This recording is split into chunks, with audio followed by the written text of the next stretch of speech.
Hi, good afternoon, everybody. Welcome back to day 3 of Point of View. Point of View is a conversational series by Sindhaway School of Design in collaboration with Association of Designers of India. And you're going to join me for the next 27 days now and 13 episodes of exciting conversations with 13 speakers from the domain of design education, communication design, textile design, architecture, interior design, as we take a peek into their wondrous design minds. My name is Shrishti Bajaj, and I'm the curator and the moderator for Point of View. I'm also a product designer and an educator, and I am currently serving as Vice President for Association of Designers of India, Delhi chapter. and the head of academic outreach. So welcome all of you to the third episode. And I want to do a quick shout out to Mr. Basant Nair, Director of Sindhip School of Design, and also Sophia, Viraj, and Swapna, who have been part of the back-end work. A lot of things have gone on before the show has come live to you, so they deserve a big round of applause. And I would like to thank all the speakers who have agreed to become part of Point of View. We've had two fantastic speakers, Professor Anuradha Chatterjee and Professor Mukesh Patel, extremely accomplished educators and designers in their own right. And you can check out their videos recorded on YouTube if you go to the Sindhip website. And I would request Sophia to actually share the links for the YouTube video here in case you've missed on the previous episodes. So while me and the speaker get on with the job today, I would like the audience members to just sit back. It's a Saturday afternoon. I hope you've had your lunch. Don't sleep off. Get yourself a refresher while we get started. Now, Professor Nidhip Mehta, who's my guest for today, is actually my former boss. So I'm quite looking forward to having him on board on the other side of the table and the conversation.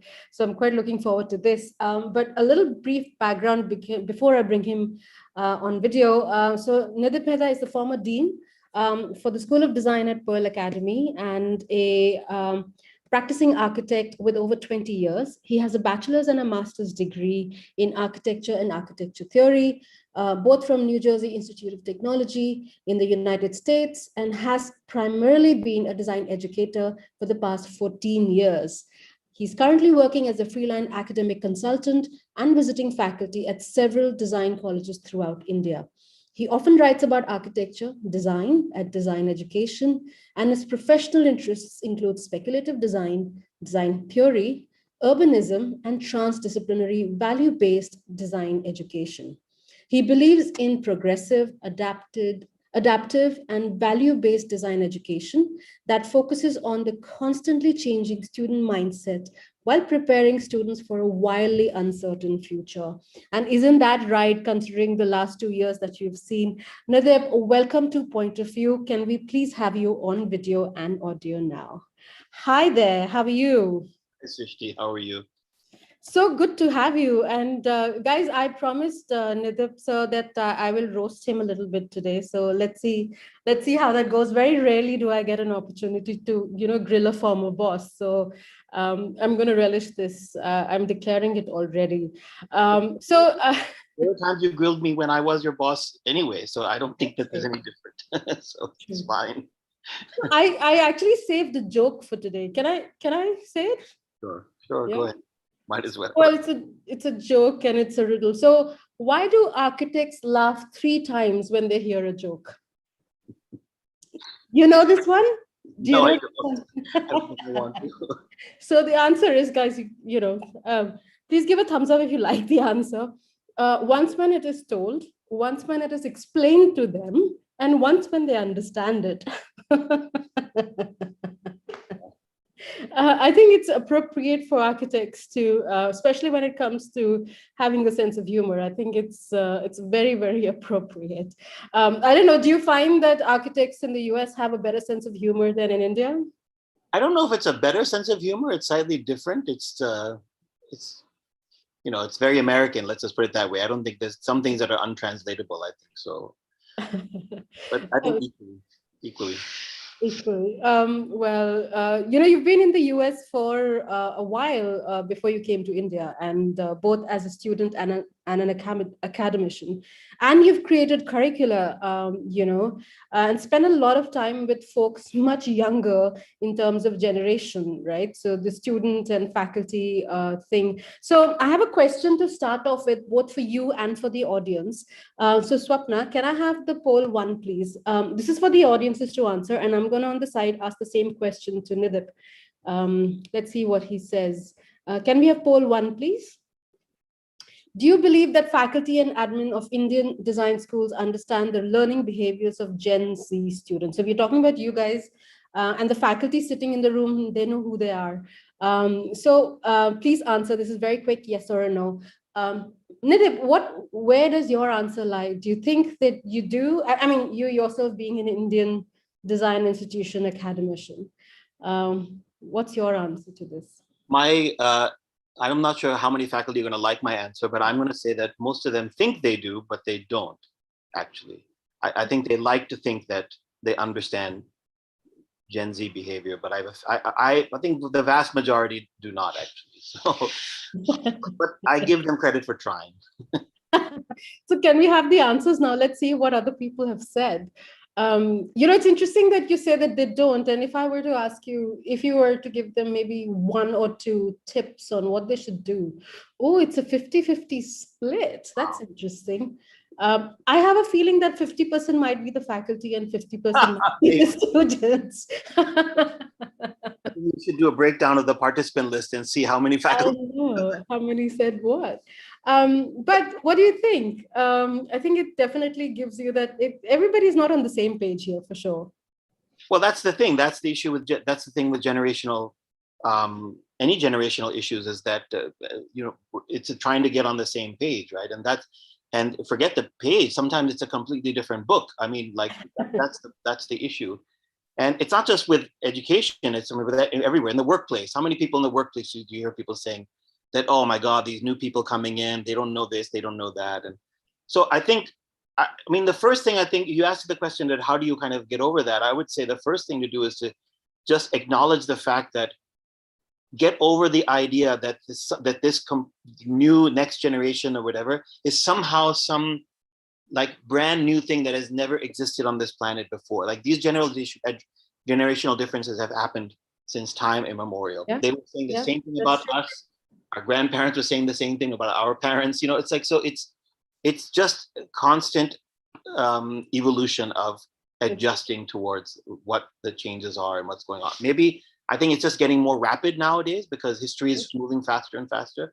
True. But yeah, I think it's just the first step is to just acknowledge the fact that let's stop I think if we can just avoid the aajkal ke bacche and if you can avoid starting any sentences with that, then I think maybe you're at least on the right page. That's true. I think what's also interesting, especially today, given the times that we live in, I mean, the last year and this year, nobody could have predicted this. This is by far, at least in our lifetimes, an unprecedented change, shift, whatever metaphor one would like to use with it. And it's not easy. I mean, being a student, being a young adult is anyways, you are embroiled in a lot of uncertainty. And given the fact that we are going through a pandemic, it has compounded it. So how do you look at what we are going through today? And isn't it harder now for students to understand what faculty want to say versus what faculty want students to get out of the conversation?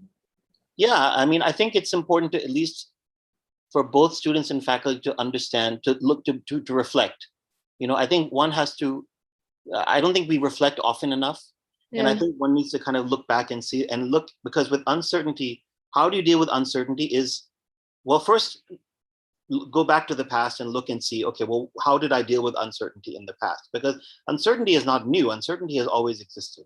Just like the generational differences, we've all dealt with uncertainty. And I have certainly dealt with a huge amount of it. This is just another in a series of uncertainties. It's a big one because now the entire world is affected, but it's just another, it's on the long line of things that I didn't expect, didn't anticipate, didn't want to do, and find myself having to do it. So I think it's good to go back and kind of see how did we deal with this in the past, and maybe we can learn something from that.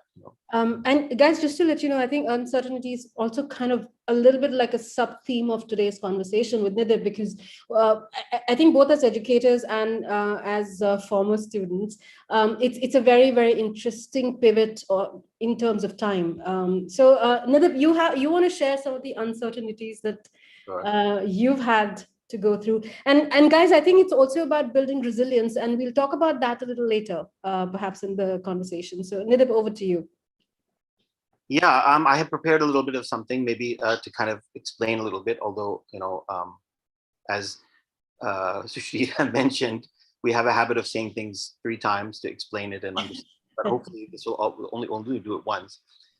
So I prepared a little bit of a thing just to kind of my reflections. I think I'm very important. When I, as a teacher, I try to encourage my students to always sit back and reflect on what they've done so that they can kind of learn from it going forward. And I also ask teachers to do the same thing. Srishti, you know, I made a big point at the end of every semester of asking teachers to, okay, stop for a moment, you know, and just to think back at the past semester, what went right, what went wrong, what could have been, what happened.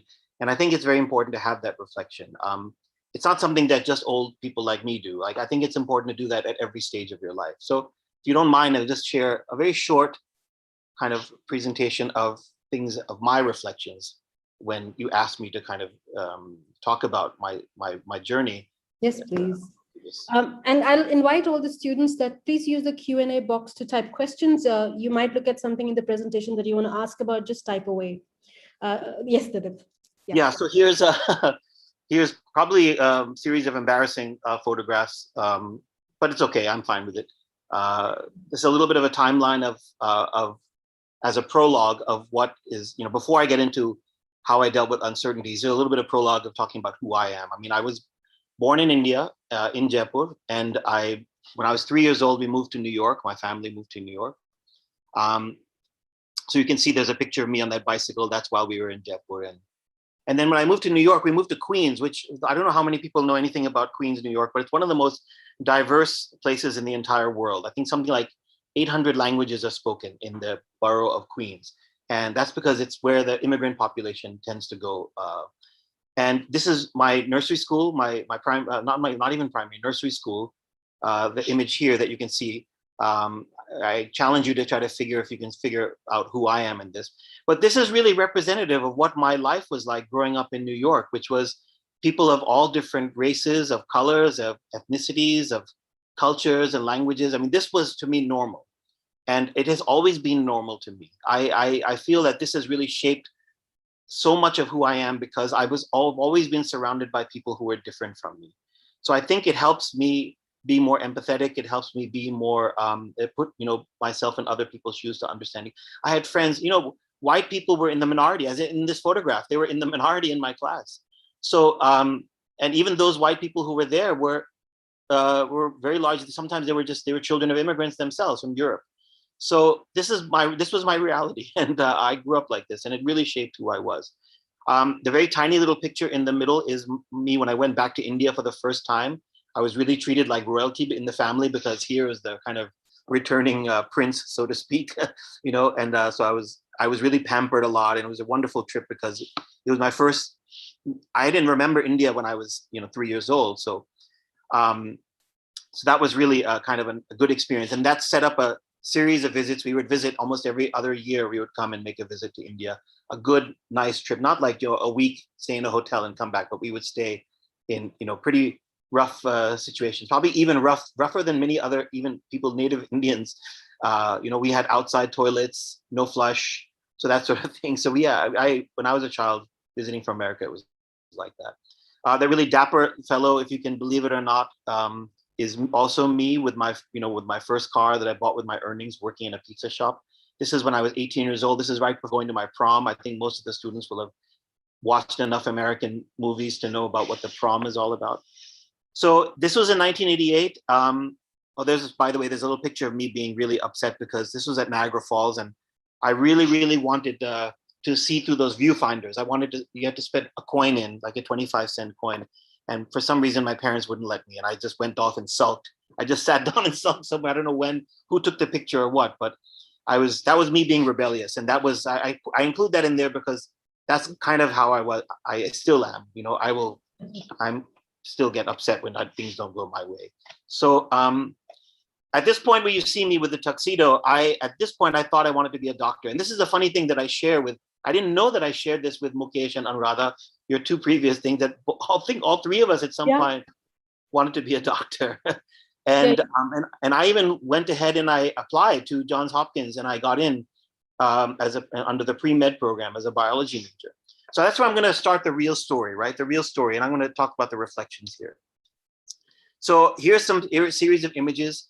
This is a long story, but I'm going to keep it extremely short. But applied to become a doctor. I joined the pre-medical program. I failed out of it after a year and a half. At that point, I thought I wanted to be an architect, but Johns Hopkins did not have architecture. So I decided and I wanted to stay there because I had made friends. And so I decided to do civil engineering instead. I said, okay, I'll do civil engineering and then I'll get a master's degree in architecture. And then I failed civil engineering also after another 2 years. So, I mean, here I am 3.5 years down the way, paying full tuition and everything. My parents' money is being spent and I have no degree and I failed out of the same college twice. So, but the way I look at it, and I think many people have heard this many times, but still there's a stigma of failure that people forget, is that, failure creates new opportunities. And so at that point, I decided to take a break. I went skiing. I took some classes at a local community college. And I decided, let me understand what it's like to be an architect first. So I got a job at an architecture office as a doing CAD. And I said, let me do that. Before I spend any more money in studying architecture, let me find out what architecture is all about. So I saw the failure as an opportunity, and I really forced me to learn about myself. Like, do I really want to be an architect? And then eventually, after a year or so of working in an office and then taking classes at night in things that I enjoyed, like history, art history and drawing and science fiction, I finally joined architecture college at NJIT, New Jersey Institute of Technology, which is the image here on the bottom. And I studied there. I did my 5-year course fairly quickly because I had credits that transferred over. And the thing that I think I want people to understand about this most is that it's not that I failed pre-med and engineering because I wasn't smart enough. I mean, I graduated in the top 10 of my class in high school. So I think I was intelligent enough to do it. I just wasn't motivated enough to do it. And the reason why I wasn't motivated, I realize now, is because I really, frankly, that wasn't how I wanted to learn. I didn't want to learn through books and tests and that sort of thing. And I think many people who are listening are probably nodding their heads, because I think many of us have been in that situation where we don't kind of gel with this book learning and exam process of learning. So once I realized that I learned in a more project oriented way, where you don't have to wait to read 2 years of reading textbooks before you actually get to make something. In design school, you get to make something from day one, whether you know anything or not, because it comes from within. So that really, I was attuned to that. And therefore, I think it's important for you all to learn, is that really how I learn? What am I better at? Am I good at book learning? Fair enough. That's fine. There are people, that's also okay if that's what suits you. I think it's important to do that. But just persist at figuring out what it is that you want to do. I failed many times. It took me 10 years to finally graduate. We were talking about Mukesh yesterday. It took 9 years. No, to get his diploma, but it literally took me 10 years before I actually got a degree in it. So for any Indian parent, you can imagine that was probably a nightmare, but my parents were very understanding. Maybe, I think they were. At NJIT, when I was doing architecture, I think one of the things that I reflect upon now is that what are the generational differences? So I was really taught by boomers, baby boomers. The people who taught me were from the previous generation. There was a certain type of teaching that they had. So Gen X, for those of you who don't know the generations very well, in as much as you can characterize the generations, Gen X learning is very passive. It's like, okay, you just tell us what to do, we'll do it. We're very low key as Gen Xers. I'm squarely a Gen X person. So we were given stuff. The boomers kind of gave us stuff. You're here to read 500 pages and do this. Or you're going to do a project on this, do this. So there's no really need for buy-in. We were already bought in. We're like, okay, we'll do it. Sure, why not? And if we didn't like it, we probably would give it up or we would fail. But we're like, okay, that's fine. Like Gen X is like that. But I realized also that in design, that you really have to be more active. You can't just kind of accept. You've got to pull also, right? So there's education where people are pushing things on you, and then there's education where you're pulling things also. So some of the people who I wanted to learn from, I really had to kind of pick and choose and say, listen, I want to study from these people. So you can see some of these people here in that matrix in the corner, some of my kind of professors that I had. And then the big one in the big image is this guy who probably shaped my personality in terms of architecture more than anyone, Donald Wall, fantastic professor at NJIT, who really completely changed my ideas of what architecture could be. The projects we were doing with him were I was like, oh, we can do that in architecture. Wow, that's amazing. So once I realized that that's who I wanted to learn from, I sought him out. I chose him again and again. I said, I want to learn from you. I want to learn from you. So I think that's really important that like, and we're very different. He's not, I don't even think he's a boomer. He may be even the generation before. He was so much older than me, but his outlook was so progressive, and I was like totally, glomming onto it. So I thought, yeah, more and more and more. So I just pulled and pulled and pulled. So I think you have to find out the people who are going to, you want to influence you, and then seek them and pull them towards you.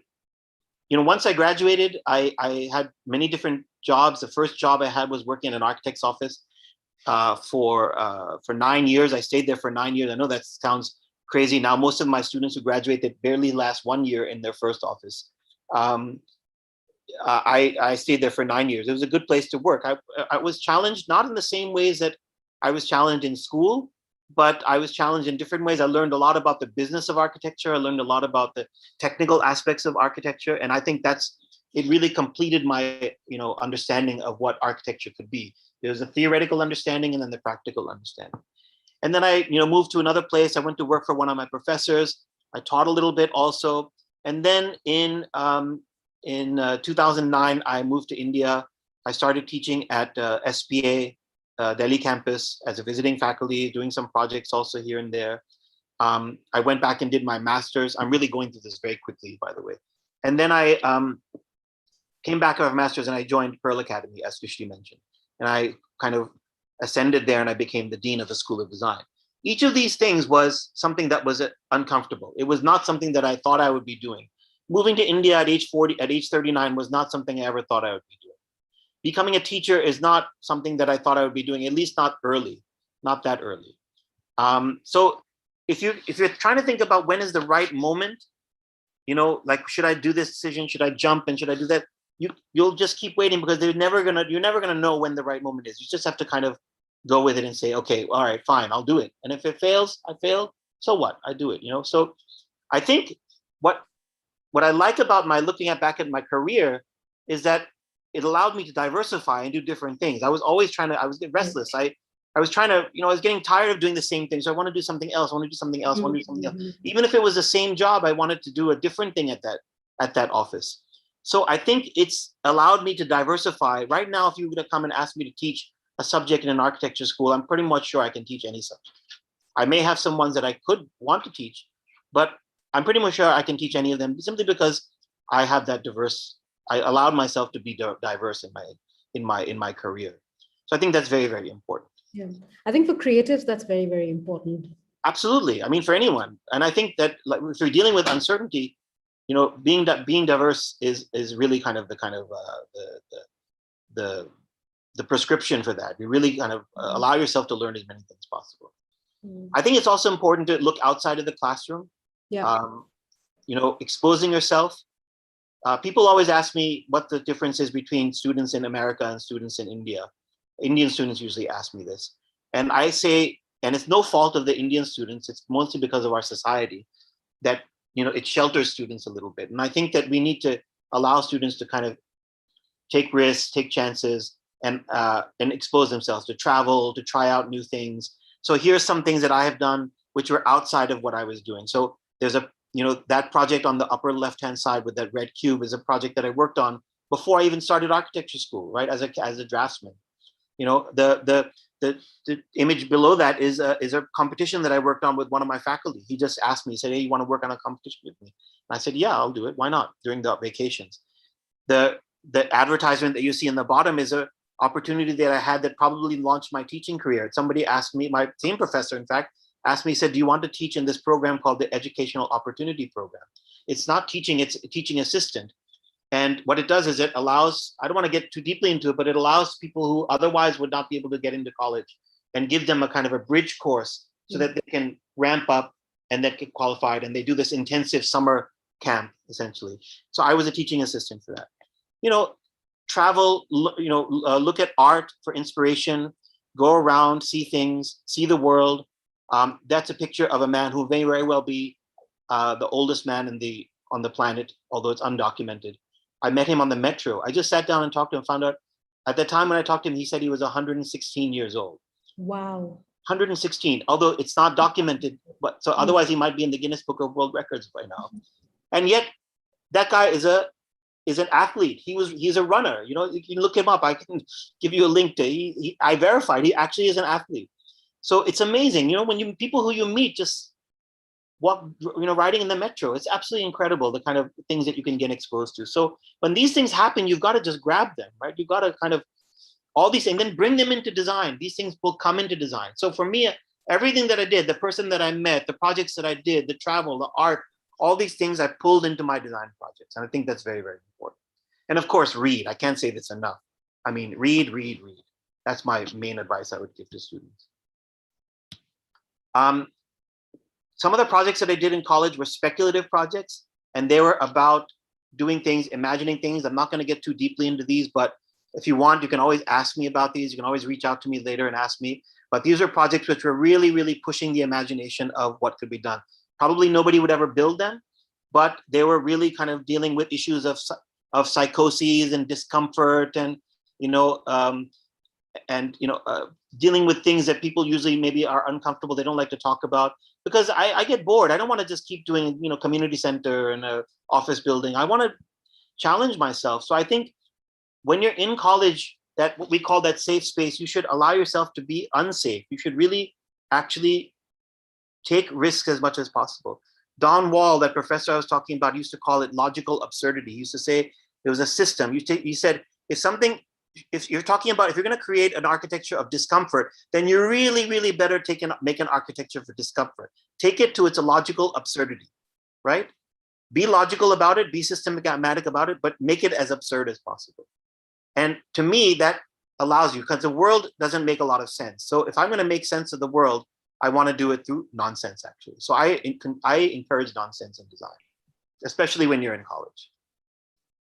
And my final reflection is about ethical learning. And one of the things, keeping all of this stuff in mind, I think it's important to do projects, to do volunteer activities all the time, which are contributing towards making the world a better place. I mean, our biggest power as a designer is to do it in service of others. It actually feels so much better.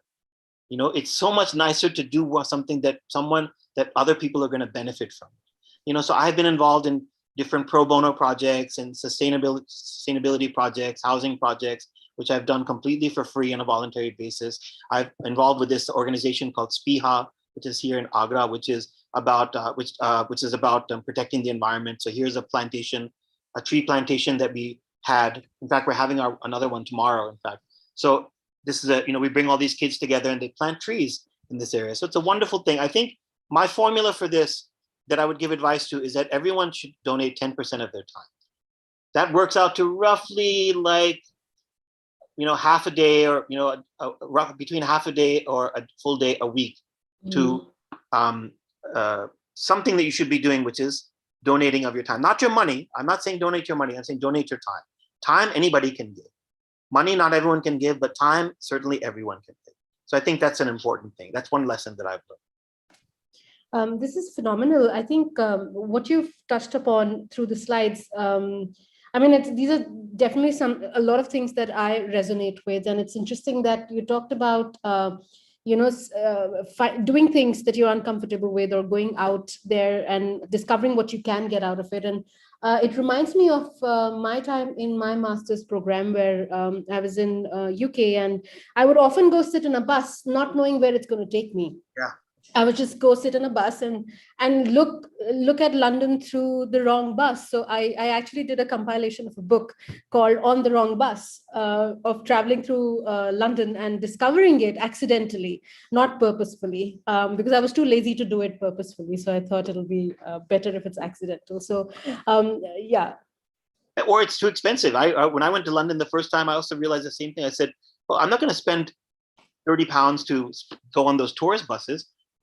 Buses already. I get on a city bus, a double-decker bus. I paid £2, £3.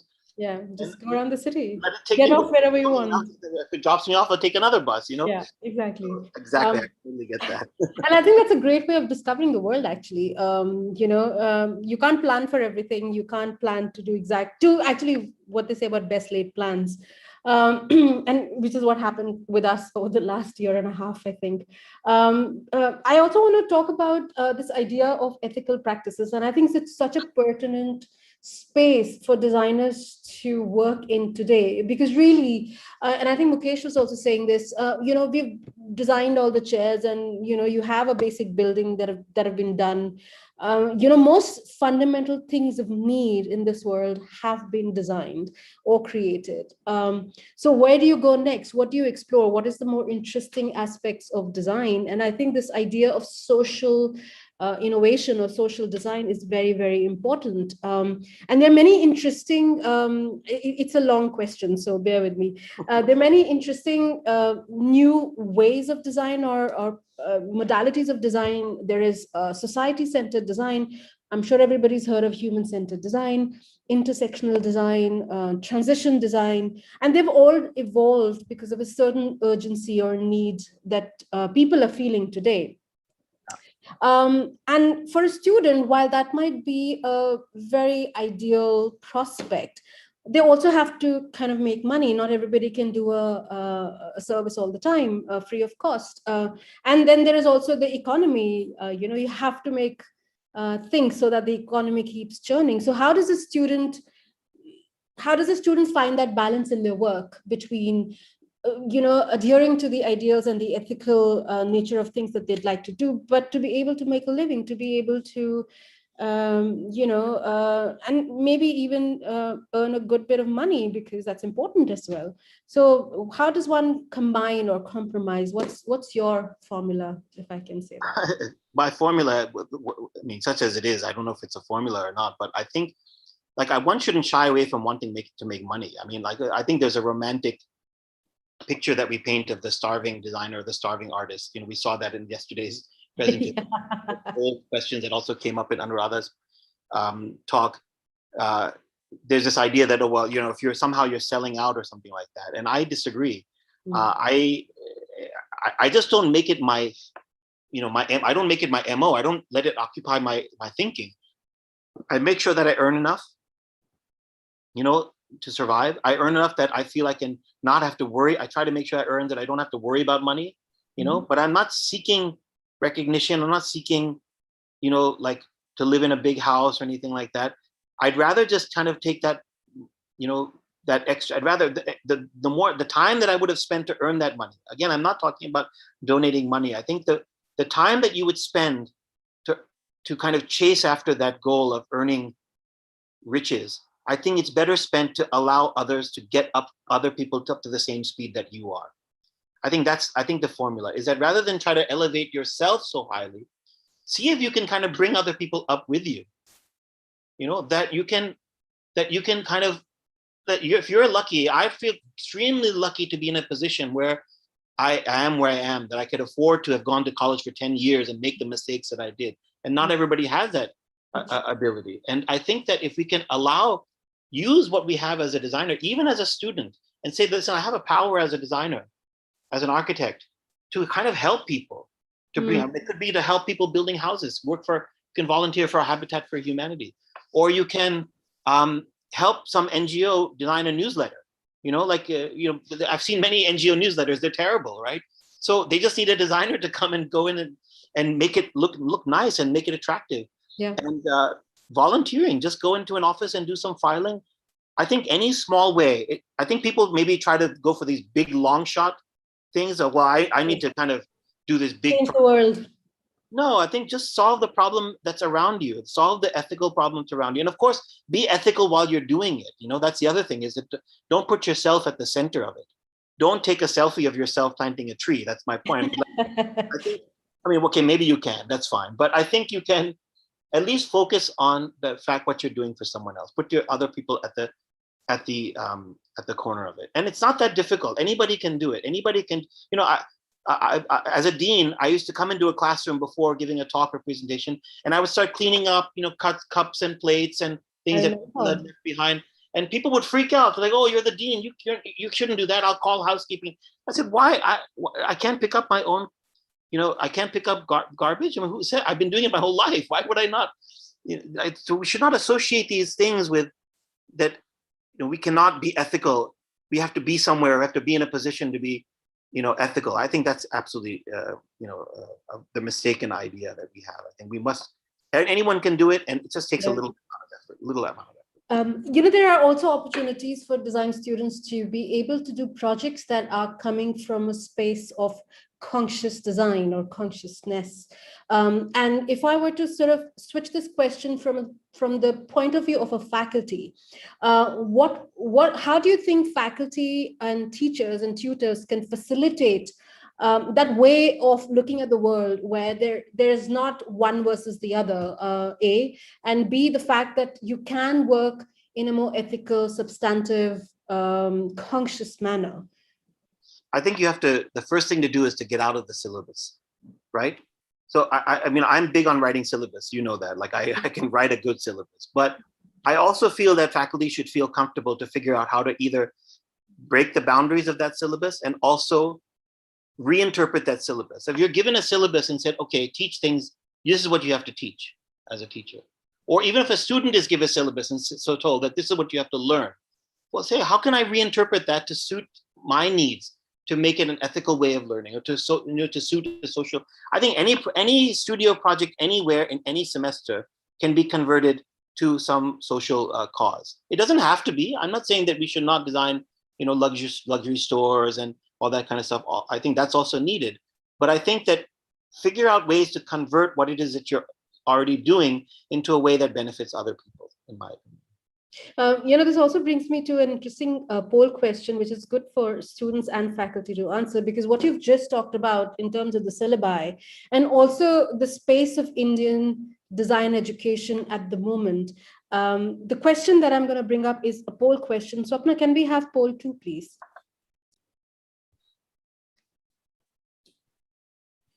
And I'd be very, very interested to hear what students think about this. Which element of current design education in India needs to be addressed most urgently? There are many, many options. So pick the one that you find the most critical from your point of view. So is it the quality of faculty, the quality of curricula, relevance to industry trends, flexibility of content, flexibility of learning modality? I mean, with online, face-to-face, hybrid, campus infrastructure, student support and counseling, or global benchmarking. So a lot of options for you to choose from. And I mean, it's going to be a tough choice because I kind of feel like all of them sort of need more work in all departments. We're not there at the ideal yet. Well, you and I, as administrators, had to deal with all of these things, right? For us, everything was a priority. But yeah. I think it's an acknowledgement that some people may say, no, well, let's focus on this first, which I absolutely understand. So I'm also eager to see what the answers would be. In your mind, if you were kind of looking at the pandemic years, so to speak, I know that flexibility in learning modality is very, very critical, but that's now almost become a mainstay. So given the circumstance today, what would you have chosen? What would I have chosen in this? Yeah. Oh, I have to see the answers again. Hold on 1 second. Let me see. What would I have chosen? I would have probably chosen flexibility of content, I would say, to me.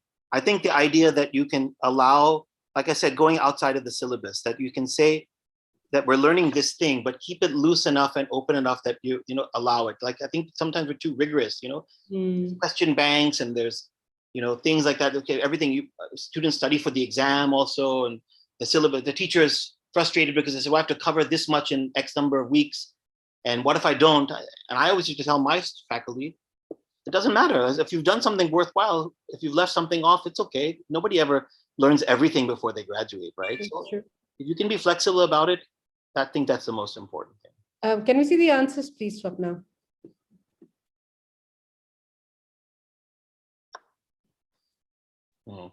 Wow, this is not what you were expecting, it seems.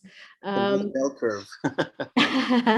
So relevance to industry trends, flexibility of content is definitely finding an important answer, and flexibility of learning modality. And the next most important seems to be quality of curriculum, then student support and counseling, quality of faculty, and global benchmarking. Nobody's worried about campus infrastructure, it seems, in the pandemic, perhaps. Which, as a dean, I find that shocking because the majority of complaints that we used to get from students were about campus infrastructure. So I'm surprised to see. That's true. That's true. But balancing for an institution to balance all of these requirements, along with the idea of what students want or are aspirational and ambitious about in a cohort-based education system where everybody's learning the same curricula, given the economic costs, how do you reconcile the diversity of student ambitions with a curriculum that's actually built for everybody? Yeah, so I think this is something that you and I have faced, and students also already are looking at the curriculum and saying that, listen, well, I want to do this and I want to do that. I've interior design students who have come to me and said that I want to do set design, exhibition design, or something that maybe is not in the curriculum. And so therefore, I think it's important to have pathways and offer electives and things like that.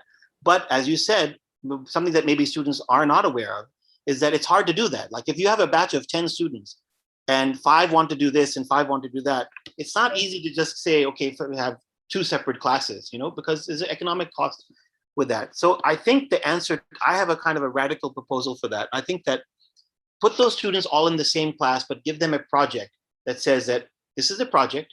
Now you do it according to the way that you want to do it. You do it according to the way that you want to do it as per your career ambition.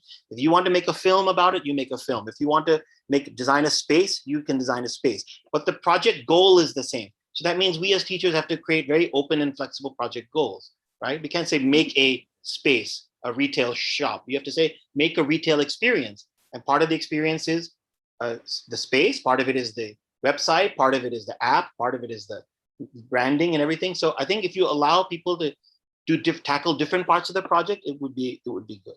But then, but then the other thing is that, okay, well, you say that's great for project-based learning, but then what about like theory? I say, well, if I'm going to design a logo, I need to understand about logo design. Who's going to teach me that separately? And I strongly now feel the way that things are going that, and this is going to be something that I think most colleges will not like to hear, but I really honestly feel that colleges need to outsource the things that are common for everyone. So if there's a certain knowledge that you need to know about branding, you outsource it. I would say outsource it to an expert, and that expert teaches it to 5 different colleges who are students all in the same class.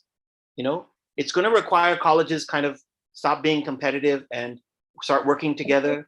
And it's going to require that, and find the advantage in that. I think it would be great to have students from 5 colleges studying in the same class together.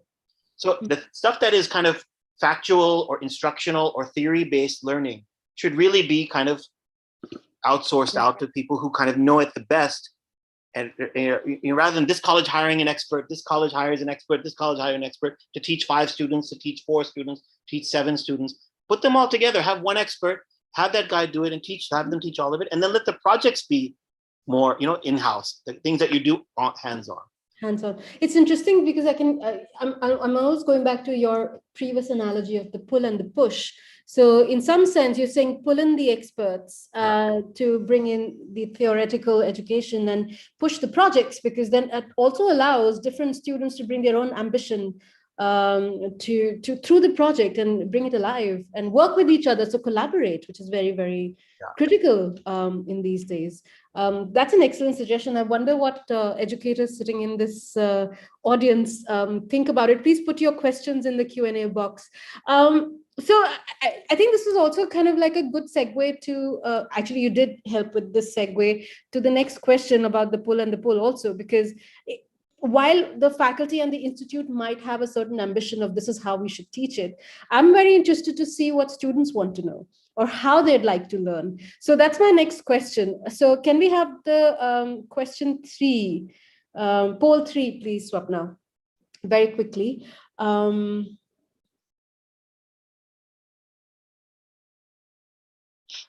Can we have the poll 3, Swapna? There we go. So where do you think is the biggest gap between students and faculty or administration in Indian design schools? Is it the lecture, textbooks and exams, or the workshops, seminars and projects, or the gap between obsolete knowledge base versus current knowledge trends?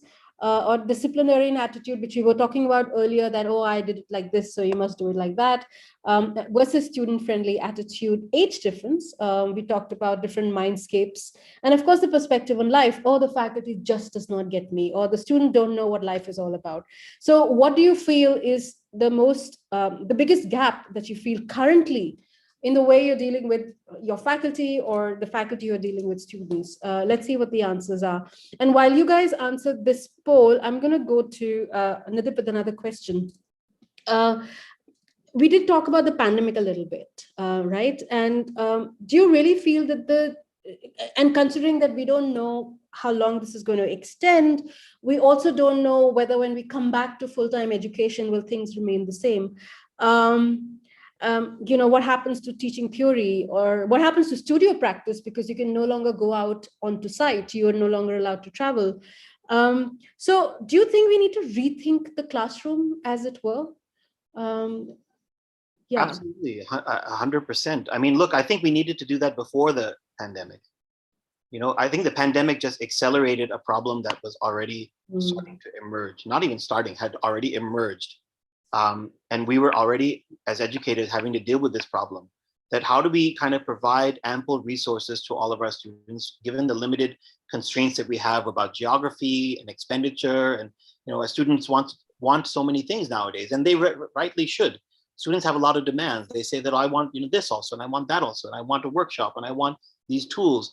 So I think we are faced with an idea that how do we kind of deal with providing the kind of the proper college experience, the learning experience, what students expect, but doing it in a way that is now limited. So I think that I really don't know what the answer is as far as working in workshops. I mean, I'm teaching a class next semester where we're talking about using parametric design, and we're using it, saying, okay, we're going to try to focus a project so that they can get these things built in their hometowns, right? So we're trying to keep it simple, that they can only, 3D printing is usually available in every city in India, and CNC cutting and laser cutting is also available. So we're trying to make a project so that workshop basis can be done in each individual city where the student is living. It doesn't have to be in a central place altogether. So we have to kind of figure out how to deal with that. We have to find the resources. And also we have to find the opportunities that the online learning affords us that maybe we didn't have before. I just had a thesis jury for architecture with 16 jury members. Wow. 8 of them were from the United States and 8 of them were from India. Nobody was from Agra. Not a single one. They were all from outside. I said, well, how do we kind of take advantage of this opportunity? 16 jury members over 2 days. We made it into kind of an interesting sessions, and we dispensed with the idea that every jury member must see every project. We said these jury members are based upon their convenience, time zone convenience. These Right. jury members will look at these 5 projects. These jury members will look at these 5 projects. These will look at these 5 projects, and then you get a variety of feedback, a variety of opinions, and which you would never get. When would I be able to invite 16 jury members, to any jury if I had to pay for them to visit the campus? That's true. That's true. I mean, I'm just glad you said they were looking at different works, because for a second I was like, 1 student and 16 jury members. That would have been scary even.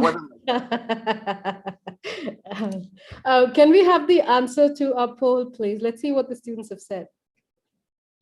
So the biggest gap that they feel is obsolete knowledge base and current knowledge trends, which is actually not surprising. Well, a little bit surprising, because we feel that living in today's digital world, we are fairly up to speed. Disciplinarian attitude and student-friendly attitude. Does that surprise you, or are you kind of say, yeah, you thought this? Things are changing. Obviously, they're not the way it was when we were in college, but I think teachers have gotten a lot more humanitarian, certainly. But yeah, I think there's still some way that we need to go with that. I think we need to kind of change our language sometimes and change our behaviors a little bit. So yeah, I'm not surprised by that. And of course, lectures versus projects, big gap. What surprises me is that nobody thinks age difference is a factor anymore. Which that's great for me, because I'm getting older and older. I've got gray hair in my beard now, and I'm glad to know that people don't hold that against me. But we are going to talk about the future a little bit more, because if you were to give advice to students today, what we've talked about many things. We've talked about uncertainty. We've talked about ethical design. We've talked about the pandemic, of course, and we've also talked about pedagogy and the balance between money earning practices and philanthropy in some sense. So given all of that, but if you were sitting today and you were to give advice to students about how they should look at the future, or what kind of practices they should build, or what kind of student must they become, to be able to deal with, perhaps the uncertainties of the future as well. What's going to be your suggestions to them? Recommendation, advice, sage advice? Yeah. Well, I mean, do you mind if I share? Yeah. For that? I mean, I do have something which I can kind of share with everyone to kind of give that. Let me just do that 1 second. So we have, just to factor in the time, we have about maybe 12 minutes for that. And then we switch to Q&A with the audience. Yeah, I'll be as quick as possible. Yeah. All right, so this is a kind of a second presentation I'm giving. Sorry about that, but I'm giving a second presentation, which is in some ways a response to the first presentation. You'll notice that it's a mirroring, literal mirroring. So I was looking at the past, now I'm looking at an uncertain future. So the past was uncertain. While I was going through it, it was uncertain. But each of those reflections have led to kind of things that I feel that actions that we collectively as teachers, as administrators, as students need to take. So I'm going to just go through 6 actions, which I feel, if it sounds a little bit like a manifesto, I apologize, but it's things that I feel are important that we need to do.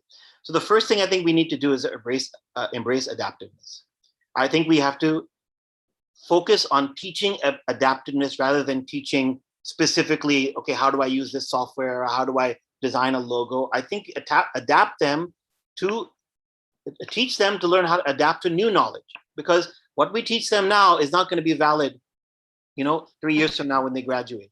Yeah. So if I can teach them to be adaptive and say, okay, I can teach you how to draw, but then drawing may be completely different by the time you graduate. So can I teach you how to draw in different ways and ask you to kind of draw maybe 10 different drawing styles in 10 minutes?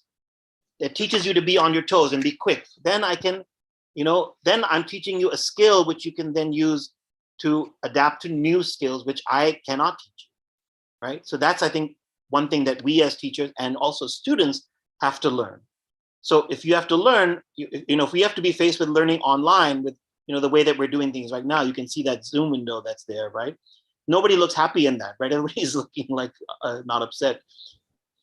It's a reality that we have to get used to. This may be the reality to some extent, maybe even to some extent permanently. Hopefully the technology catches up and gets better so that we're not looking at squares. We can maybe physically, virtual reality when you talk to each other. But I think we have to kind of be adaptive to these things. I think we have to acknowledge generational differences both ways. Not just we as teachers have to come down and come down from our mighty summit and come down and say, listen, all students are not bad simply because they're younger. Students are not because of the next generation. You have to understand how their generation learns. I've done a lot of research myself on understanding millennial behavior, Gen Z behavior, and trying to figure it out. And I think one of the things that I've learned about Gen Z is that unlike Gen X, Gen Z will not do something simply because they're told to do it, right? They need to be convinced that it's worth doing. They need to be taught the value of it before they will even set foot into the learning arena. So I think that is something that we teachers are not very good at. We just assume that, oh, well, you're in the class, that means you're here to learn. No, just because they're in the class, it doesn't mean they're here to learn. Teachers have to realize that you've got to make them create an environment which is suitable for their learning. So I put some pictures of, I'm very uncomfortable with selfies, but I put pictures of me with selfies here simply because it's something that you've got to kind of acknowledge and say, okay, get with it and figure it out, right? That staff only photograph, by the way, is a fixture on every coffee machine in the campus used to have staff only on it because it was only meant for teachers. And I used to bother me all the time. It's like, why is this something only meant for teachers? Why can't everybody use it? What's the big deal? What's wrong with that? So I'm against that type of codification of segregation, class segregation that happens. I think the third action we should take is to accommodate diverse career paths. One of the things I talked about is how many of my interior design students, we had no allowance for set design in our curriculum, and yet my students have worked on the sets and the production design on all these 3 movies that you've seen here. These are all 3 recent films, and my students have worked on in the production design, and I didn't train them to do that. None of us trained them, taught them set design. So I think we have to acknowledge the fact that students want to do things that perhaps we're not teaching. So can we somehow make a step, change our curriculum that brings that in, or at least makes it flexible? Here's a diagram, which I won't go into too much detail. It's a diagram that explains in the interior design curriculum a step that we made where we said that, okay, some people are theoretical, look for theoretical careers. Some are spatial thinkers, some are technical thinkers. Can we separate this out and say, not everybody has to be the same. Not everybody has to be exactly the same. There could be maybe 2 of these things or even 1 of these things. And so can we kind of create our projects and our classes and everything so that we allow for different student ambitions? The 4th thing, we talked about exposure earlier. I think it's important to bring industry into the classroom. We tend to think about internship only. I think we need to bring them in much, much sooner. Even as early as first year is, I think, fine. Maybe not very much in depth in first year, but I think it's important that students understand what the life outside of college is going to be like for them, even in first year, and tell them that, listen, this is what it's going to be like to be a designer when you're done, when you're graduating. This is what the life of an architect is all about. So if we can give them that exposure and make them understand, then they will buy in, and they will understand that better, because we may not be able to give them that in the classroom. I think that's the beauty of design education, the fact that it allows you to expose yourself to so many different things. And it's really a shame if students aren't really going out and exploring how you can transcend just design and bring in so many other disciplines into your own work. And this is on the students also. It's not just sitting and waiting for faculty to come and give you this opportunity on a silver platter. You have to go out and seek these opportunities. You have to go out and do workshops and go to conferences and go to events and meet people and knock on doors and say, I want to do something with you. Can I do something? So students also have to go out and find these opportunities. Again, push-pull education. I talked about speculative projects. I absolutely feel that we need to do more speculative projects. All of these are some examples of speculative projects I've done in the past, where we really kind of re-examined completely what you wouldn't be allowed to do today, either technologically or because of certain rules. And so I think it's important to do that, because you know what we think of as a speculation in the future may actually be at our doorstep tomorrow. This is on the left-hand side, you see some images of a habitat that was designed. I asked students to design habitat. What would happen if all the sea levels rose and we can't live on the land anymore? So one group was looking at living on airborne cities. Another group was looking at floating ocean cities. So I have a feeling that's going to come a lot sooner than we thought it was going to. For us, it's like science fiction, but I think we may be getting near to something like that pretty soon, right? So I think that the sooner we can speculate, and I think it's important because if you stretch that rubber band really, really far, then coming back and doing more realistic projects is very easy. It's not a problem, right? Coming back and doing that is actually quite easy. And then finally, we talked about ethics. I think it's important to embed ethical education within what we're doing. Not just that as professors and as administrators, we act in an ethical way, but also we expect students to act in an ethical way. Value-based education to me is very, very important. At the college where I'm teaching right now, we have students who do agricultural work, who do voluntary work. We have them do a lot of additional courses, which are charitable type of learning, ethical learning. And I think it's very, very important that that gets included, becomes part of the curriculum as well. I mean, these are some examples of some projects that students of mine have worked on, just 2 of them, which where the student on their own has decided to solve social problems. It wasn't from prodding from me, but it was because of the environment in which they were studying. They said that, hey, we have the power to kind of actually do really interesting things for the rest of humanity. And so they took it upon themselves, and I absolutely encourage them. And but we have to make that part of the curriculum as much as possible as well. That's my kind of outro. One of the things I want to maybe end with is that, again, that picture of me throwing a tantrum is that, listen, you fight for it. Whatever you think that you want to do, I think the students when you ask me what should students do, I think that they should fight and they should say that this is what we want. I mean, Gen Z is known for that. Like I said, they're demanding. They say, we want this, we want that. Well, do it, but do it in an intelligent way. Don't sulk, maybe. Do it in a way that is intelligent, cooperative, civil, courteous, and say, listen, I think we should do this. And if it's not being offered to you, then you got to go out and do it. You got to get it on your own. And you live in a time now where you actually, a lot of your learning can be done independently. It's absolutely 100% possible. You don't need us to teach you everything. That's true. That's fantastic, Nidhip. Thank you so much. I hope the students have made copious notes of the presentation and the faculty, because there's a lot to chew on there, right there. Nidhip, I'm asking this question to all the guests, just as a closure. Do you know the question I'm going to ask? Yeah, I do, and I'm kind of prepared for it, but my answer is still the same as it was when you first asked it. So. What would you do differently? The other two, Anu and Mukesh said they wouldn't change anything. I'm tempted to say the same, but I think there's probably one small thing that I would change. One thing that I regret is that I don't regret anything, because if I change anything, that it would change who I am. But one thing that I wish I had started earlier is I wish I had done my master's earlier. I wish I'd done, when you get bogged down with life and family and things like that, then, master's becomes a little bit different. So I not that I didn't like the master's that I did, but if I was younger, I probably would have done a different master's in something that maybe I was more interested in.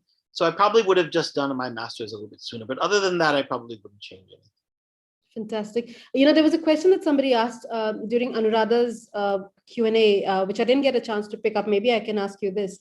The question was, does it make sense to do a master's in India, especially for sort of an Indian student, or should one go out and do a master's? I wonder what your perspective is. I definitely think it's, people may say I'm biased because I've studied abroad, but I do think that there's a certain standard that they have abroad, which I think is there. I think it's important for students in India to kind of do.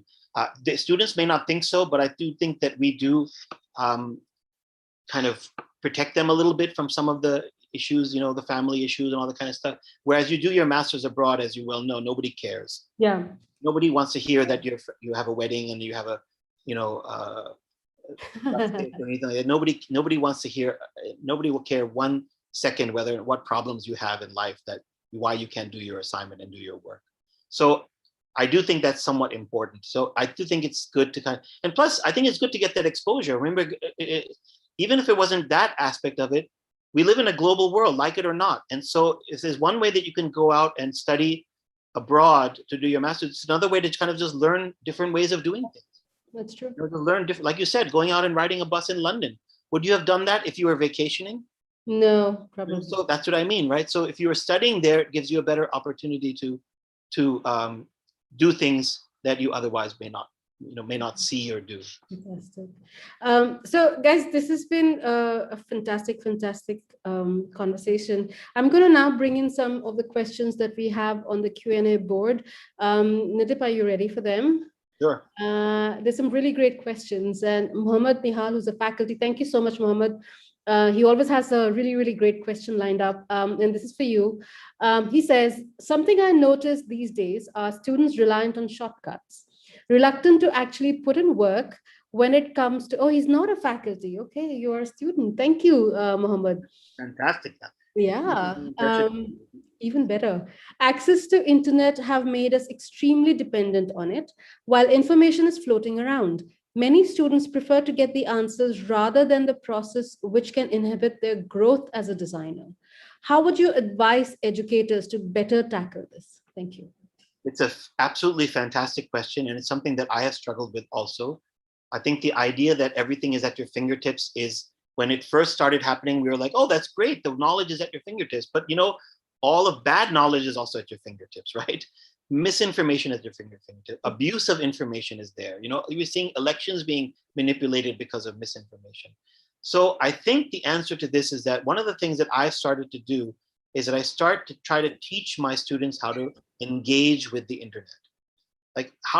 Basic thing, how do you do a Google search? When you see things come down on the screen, how do I know which is the right one? Looking at the results that come up, the search results that come up, how do I tell that this is going to be a good thing, link to click on? This is a good link. This is a good link. How can I read a Wikipedia article and tell whether it's overly biased or whether it is, more objective? Yep. I think these things, how to filter that information, is one of the very important things that needs to be taught. And that's why now what I've started to do in class, even though I've given 2 PPTs in this presentation, I usually try to avoid PPTs in my class, and I'll try to do that presentation live. One of my best experiences was doing a lecture where we just looked for images live. We said, okay, we're going to talk about an architect. Let's look at his project. Let's Google search and see what we find out. Can someone find a plan? Can someone find a section? Can someone find an image? And we do it that way. So I think learning how to embrace the information database and use it not as just to try to get information to satisfy one answer, but use it as a way to explore all the different answers that are out there. I think that's a way that we can kind of do that. And that has to come from both the teachers and the students together. That's wonderfully phrased. I often tell students that there's a difference between information and knowledge. So while Google can give you information, it's your job, even if you get it through a shortcut, the information, but generating knowledge will not come through a shortcut. So that's very, very important. Okay, let's go on to the next question. That is from an anonymous attendee. So I don't know who this is, but what gets you going every day, Nidhip? That is, what excites you about being an architect and an educator as well? Well, if the question stopped at just the first phrase, I would have said coffee. Simple answer. Coffee gets me going every day.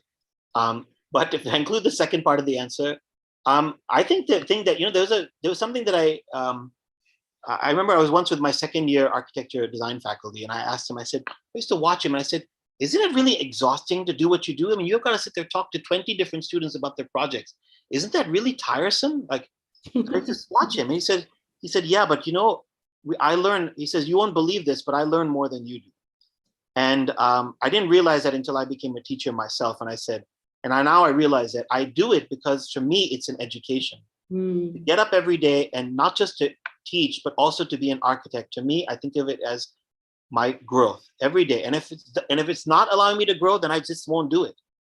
I just simply won't do it. If it's a project that and this is where making money helps, right? So if I can make enough money where I can start to be selective about what I want to do with my job and what I want to do with my projects, that's as much money as I want to make. I don't want to have to take a project or take a job because I desperately need it to survive. I want to be comfortable enough so that I can say that this is not going to contribute to my growth. So I'm not going to do it. So I just simply avoid. I don't take the things. I mean, in the beginning you have to, obviously, but I think that's what gets me going. Every day to me is I'm learning something new. So it's a cliched answer, but it is the real answer. I mean, ask any educator, they'll tell you the same thing. That's true. I think I read somewhere that all the best teachers are the best learners. So there you go. Well, the second question is sort of coming, you've answered that a little bit, but it's phrased very beautifully. It says, tell us your most blessed and most frustrating experiences you've had as an educator. The most blessed experience? I don't know. There's lots, I guess. I think generically the kind of feeling, I know I wrote a blog article about this, and I said that one of the things that educators have to come to terms with is that we get frustrated when students don't learn something from us right away, right? And then later on, after 3 years, you meet a student and they tell you that, what you said that time stuck with me and that helped me in my job. So that makes me feel like, okay, what I told them sunk in somewhere. And so that to me is a blessed feeling when a student comes back and he says later on that, so I see the results of what my students are doing in the future, and I say, okay, the jobs that they do, the, academic studies that they're doing further on, saying that, is there some root in that I had something to do with? That makes me feel really, really, really, really good. And frustrated, I think, is probably the flip side of that, is when it doesn't happen immediately. Like when I'm giving a talk, people are, like in Zoom, when people have their videos off and they're not, not paying attention, or don't seem to be engaged. Like I put everything I am into being a teacher. Like I give teaching my full attention. So I expect the same from my students. And if they're not, and I understand that there may be reasons why they're not, but it does frustrate me. It really does frustrate me sometimes when students don't at least look like they're putting in their kind of best effort. So I would just say that that's really kind of frustrating for me. Yeah, it kind of takes the wind out of my sails as a teacher. Right? I come in very excited to teach, kind of like I am now, and then I find out that nobody's really interested. I'm like, well, who am I doing this for? Myself? That doesn't, I don't want to do it anymore. So that's frustrating. I think a lot of faculty might sort of resonate with that. Mabina, your question seems to be answered with what Nidhip has just said. So I'm going to let that be. There's another question now more in terms of you as an architect. So what has been the most difficult project and how did you overcome that challenge? I think the most difficult project I did was a pro bono project that I did, which you saw. There were some images of that in the last slide that I shared with you, where the client was basically the community I belonged to. So so it was my family, my friends. So I think anytime an architect is working with someone who's like you're part of yourself, it's very, very difficult because the relation, when someone hires you as an architect, they hire you because they think that you're an expert in something. And not every client is perfect, but there is this expectation the client feels that, hey, I hired you because you know something about it. But when you're working with someone who's a relative or maybe like in your own community, maybe they kind of don't take you as seriously. So I think that was a difficult project for me only because, it was extremely also my most satisfying project. I loved that project, but it was also difficult because I constantly did feel sometimes that I had to try much, much harder to get people to understand that, because there were people who I was trying to convince to agree on something who knew me when I was a child. And so that maybe they still thought of me as a child, so that was a little bit frustrating to deal with. So always be careful when you're having family and friends as clients, that's what I would say. That's a tricky one always. So I have two questions that's kind of similar. So I'm going to ask both of them to you together. One is anonymous. It says, due to the pandemic, we missed the experience of outdoor workshops, site visits, group projects. Can you suggest some alternatives that we can experience online in the most effective way? Let's take that first, then I'll say the next one. That's a tough question because I think everybody now has webinar fatigue by now. Even I'm doing a webinar, but people are this seems to be the only way to interact. I think that, the site visits, there's lots of things that you can do. Like I've been getting into travel blogs a lot in the last year. I've been reading lots and lots of, not blogs, travel vlogs, on YouTube. So different people who are traveling or have traveled and gone to different places. So I find a lot of, comfort in seeing people enjoy experiences, I enjoy it vicariously. So I think I really don't know what the answer to this question is, but for me, it was watching a lot of travel vlogs on YouTube and saying that, okay, I can't travel. I can't work on things on hand. So let me see how someone else is doing it. And maybe when I get a chance, then I can do it. Or maybe when I visit that place, I can go there. So I keep all of that in the back of my mind and say, okay, well, in the future, when I go there, I will remember this. It comes to my mind that even looking at speculative projects is a good way to perhaps imagine where you can't be. So do more speculation, guys. Watch crazy movies, watch science fiction. Let's watch things where people have imagined amazing things and think about it. Okay, so we have a lot of questions and maybe we have time for two more. Okay, Rima Jabin asks, what according to you are ways in which mental imagery of students, especially freshers, can be improved during online design education? I'm not sure what you mean by this, Rima. So if you want to retype your question and sort of rephrase it in a different way, maybe we can get that question out of the way later. There's Khushbu Jagani who's joined us, and she's asking, do you think it's vital for faculties and mentors to teach students where to stop, how to eliminate when it's enough during the ideation process? I'm not sure if this is something that can be taught because, the only way that we can actually enforce it is by imposing a deadline and saying that you must submit by this date, or else you fail or get a 0 or whatever. But to teach you how to stop and teach you how to eliminate, it is an important thing to learn, but I really feel that's something that you've got to do on your own. If I start editing, like people will come to me either they're ideating, and that almost always students will always have too many things in their project, right? They're adding too many things in their project. And I start to say, subtract things from your project. And so they'll right away saying, well, what should I do? Should I do this or should I not? Should I do that? And I said, that's not for me to, if I tell you that I'm handicapping you, then the next step, you won't be able to make that solution. So you've got to make that decision yourself, and maybe even possibly fail in that decision and realize later on, oh, I made the wrong decision, or I removed the wrong thing, or I should have stopped earlier, or I should have stopped later. It's only through failing with that decision will you actually understand. If I tell you, teach you where to stop, what's enough, then that's my imposition on you. And then if you keep relying on that, then where will you be as a student? The student will always be looking for someone else to tell them, to edit them. And I think self-editing is extremely, extremely important. I have a feeling she might also have been asking vis-a-vis deadlines and submissions and stuff, because sometimes students just extend the iterative process for way too long and then realize they don't have enough time for execution. I mean, that time management, you just have to kind of manage your time. And one of the, I could get into that forever, but I think one of the best things I do with deadlines is that I always assume the deadline is 2 days before it actually is, right? So imagine the deadline is 2 days before and I finish 2 days before, then that puts me in a comfort zone. Then I say, okay, I can relax now. Either I can completely forget the project and do whatever I want, reward myself, go get some ice cream, or I can then come back and say, okay, let me revisit this. Could I have made this better? Could I tweak this a little bit?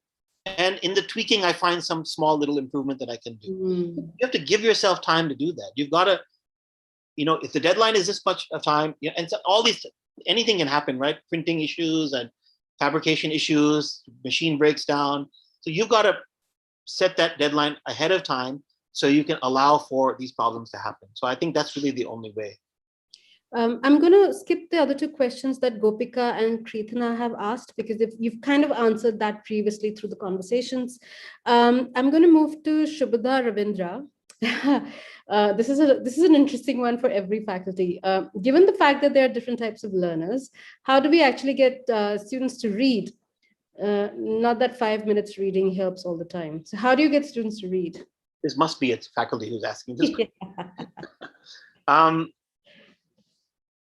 So I have a friend in America who has this, he graduated from Sarah Lawrence University with this fantastic NGO or whatever, not an NGO, he does it as a thing. It's a wonderful group. It's called We Read Together. And he realized that he's a writer by profession. And he said that, how do we get young people to read? He said, teaching them to read when they don't want to read is impossible. So he said, I'm going to teach parents how to read to their children or read with their children. And I thought that's brilliant. Brilliant idea, because you need to teach the people who are the ones who are most central to their lives how to kind of encourage them. Teachers only have a X amount of time. So teaching parents how to read with their children is a brilliant idea. So if I were to extrapolate that, I would say that you can't just throw books at students and say, read this. So one time when I've given readings to students, I know for a fact that, let's say I have a group of 20 students in a class, and I give them the assignment, I said, read this essay. I know that 2 students will read the essay completely. Maybe 5 students will try to, 2 students will read it and maybe understand it. Maybe 5 students will have read it and don't understand it. Another 10 will have attempted to read it and gave up, after the first page, because they're like, I don't get it. And then some, of course, we have the ones who don't read, the rest of them don't read it at all. They don't even bother. So what I've done is that I've said, okay, let's now bring that reading into the classroom. Let's spend the entire class. Those of you who read it, try to explain it to me. So they explain it and we discuss it, right? So having the students explain it in the classroom in a language that is different than I would explain it, knowing full well that some students have read it, other students have not. So I use that spectrum of level of, how students behave in the class. I use that to my advantage. I say, okay, you read it, you explain it to them, right? And that allows them to it helps them kind of get into it. And then we discuss it and we say, okay, what is it that you didn't, let's read it. Let me read this first paragraph. What didn't you understand about it? So I think it helps to kind of make it, because I think that students get overwhelmed by reading things, especially in India, because for many students, English is not the, most design readings are in English, and English is not the primary language for Indian students. So they get overwhelmed by all these big words. And I think that one has to kind of help them through it, right? And not get frustrated. That's the kind of solution that I've done. I can't say that it's always worked, but I'm trying. I'm doing my best. I have to say that is one of the most, in some sense, the easiest solution to a very, very, very difficult problem. Easiest in the sense that you just have to get up and do it. It doesn't involve complex system building to get them to teach. So I love that answer. Wow, we have, okay, 2 more questions. Do we have time? Okay, maybe one, and then we'll see how we go. Archana A asks, post-pandemic scenario of design education and education in general and relevant and upcoming topics. So what's your, what do you envision design education post-pandemic? Where do you think it's going to go? And what do you think is going to be the most relevant areas of investigation? I think it's similar to what I was saying before when I talked about like dividing up between project learning and theory learning.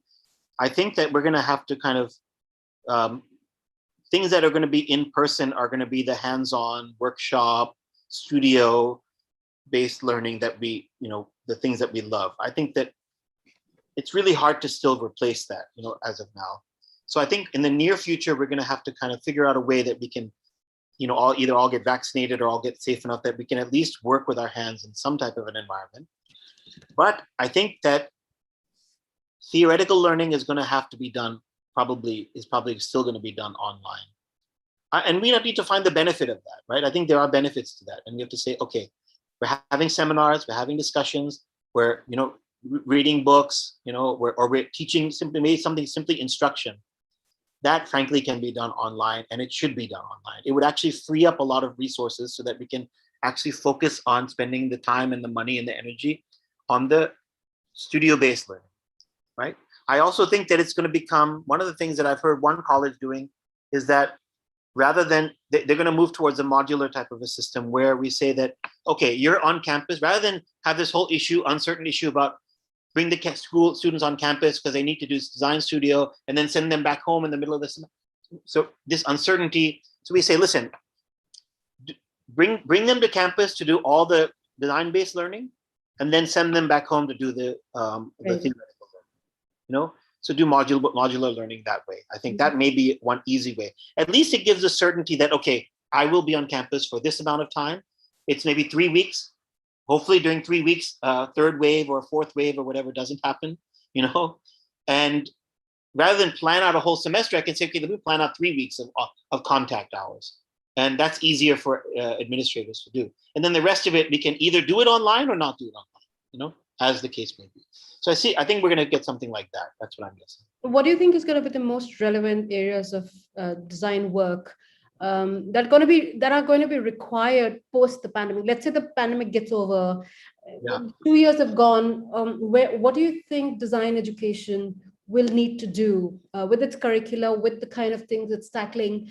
What is the trajectory that we would like to set students up on?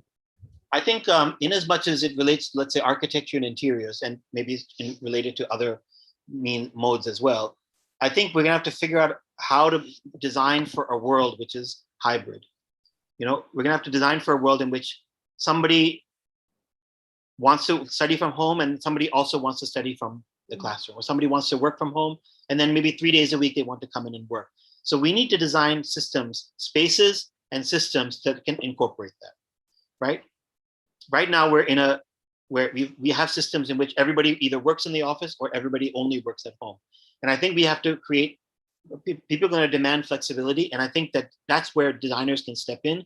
Space designers can start designing flexible spaces. So we no longer have that cubicle, that's our personal cubicle, personal space. It probably has to be shared with someone else. When I'm not there, it's a waste for that space to be, kept empty. So somebody else is going to use that space, right? So I have to figure that out. And same thing with, with systems also. How do we design? I think the UI UX people are going to have to really figure out how to make this thing that we're doing right now, make it more touchy-feely, right? How do we kind of make it more virtual? How do I make it more, realistic? Make it more so I can, see and feel and understand people a little bit better. So that I think has to kind of, and then of course, I think that maybe the product designers probably have to start looking at devices and start figuring out how do we make things kind of haptic. When I say the word haptic, I mean, when you push your phone and like something happens, you feel something, you feel a click, That's what I mean by haptics. So I think we need to figure out how to make things, actually feel like when I'm drawing on a pencil, it feels like a pencil, right?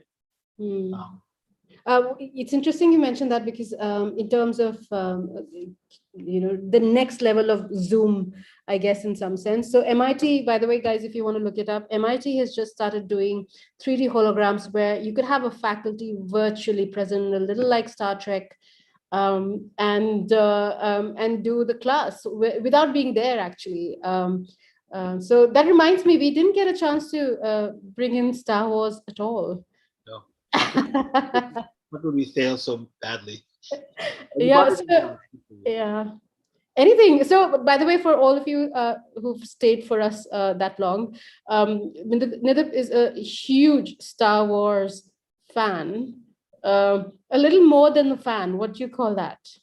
You're just not, just a fan. You're like I'm not as much of a fan as people who like, I don't cosplay and I don't collect many things. I realized in the beginning that if I become I wouldn't know where to stop if I started collecting things. So all my money would go into that. So I don't get that deep into it.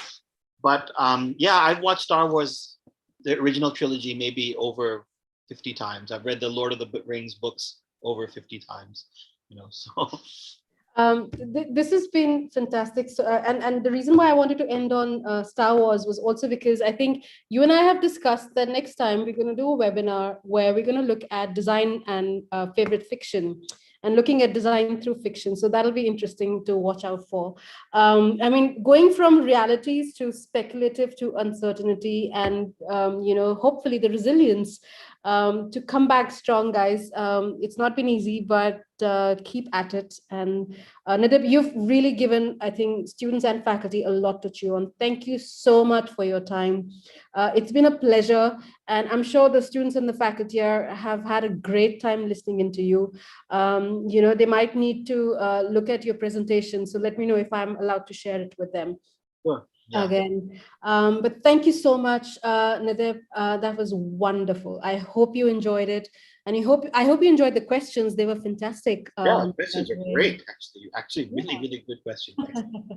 No, thank you so much. I really appreciate it. I was a little mildly anxious because the two people who presented early before me were very distinguished people. And I respect them. They're both friends of mine, by the way, Anuradha and Mukesh. And so I'm nothing compared to either of them. So I was worried that whether I'd have much to say given everything, all the great things that they've done. But no, it's been a pleasure. And I feel you didn't roast me enough as you said I thought you would. I was expecting much worse. So thank you for being easy on me. Now I know. So next time. Next time we meet. But thank you so much. Goodbye, guys. We are going to be back next week, next Thursday, Friday, Saturday, for another 3 amazing speakers. And the theme next week is communication design. So you're going to have Sudhindra V from IBM. You're going to have Ashwini Deshpande from Elephant Design and Suresh Ariat from Ixoris Design. Please look them up. Get excited about them because they're going to be amazing. In fact, sorry about that. This week has been phenomenal. So I'm very, very thrilled with all the 3 speakers we've had. What wonderful conversations and so much insight. And I hope that it's got you excited about what is still to come. So stay with us for the next 4 weeks. We have lots and lots and lots to bring to you. But have a good weekend and I'll see you around. Bye.